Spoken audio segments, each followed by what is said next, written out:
पूर्व प्रधानमंत्री डॉक्टर मनमोहन सिंह का गुरुवार देर रात को निधन हो गया है। उनके निधन के बाद में पूरे देश में शोक का माहौल है।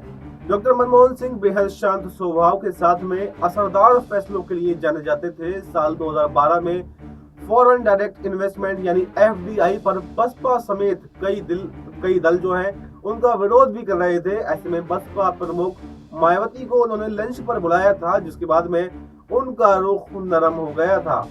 ये बात है साल 2012 की, जब शीतकालीन सत्र शुरू होने ही वाला था तो टीएमसी की नेता ममता बनर्जी ने इस सत्र में एफडीआई को अनुमति देने के सरकार के खिलाफ प्रस्ताव लाने की धमकी भी दे दी थी। ऐसे में मनमोहन सरकार के लिए बाहर से समर्थन कर दलों के सहयोग की जरूरत थी। मनमोहन सिंह जानते थे कि विपक्ष तो हंगामा करेगा, लेकिन वो नहीं चाहते थे कि उनके सहयोगी भी इस हंगामे का हिस्सा बने। ऐसे में उन्होंने बसपा सुप्रीमो मायावती को अपने लंच पर बुलाया था। तत्कालीन प्रधानमंत्री के न्योते पर बसपा सुप्रीमो मायावती दिल्ली में पीएम आवास पर पहुंची थी, जिसके बाद में मनमोहन सिंह ने उनके सामने अपनी बात रखी थी, जिसके बाद मायावती का रुख नरम हो गया था।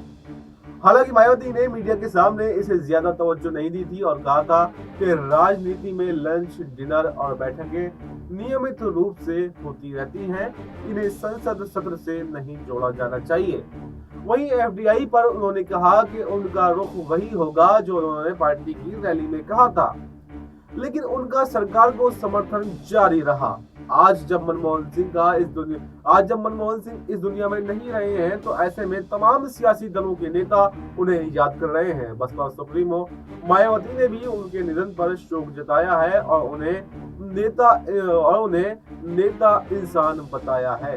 बसपा चीफ ने लिखा है कि देश के पूर्व प्रधानमंत्री डॉक्टर मनमोहन सिंह का आज रात निधन होने की खबर अति दुखद है। भारत की अर्थव्यवस्था सुधार में उनका खास योगदान रहा है। वो एक नेक इंसान थे। उनके परिवार व सभी चाहने वालों के प्रति मेरी गहरी संवेदना है। फिलहाल इस खबर में इतना ही। देश और दुनिया की तमाम बड़ी खबरों के लिए आप बने रहिए हमारे साथ और देखते रहिए नेक्स्ट 9 न्यूज।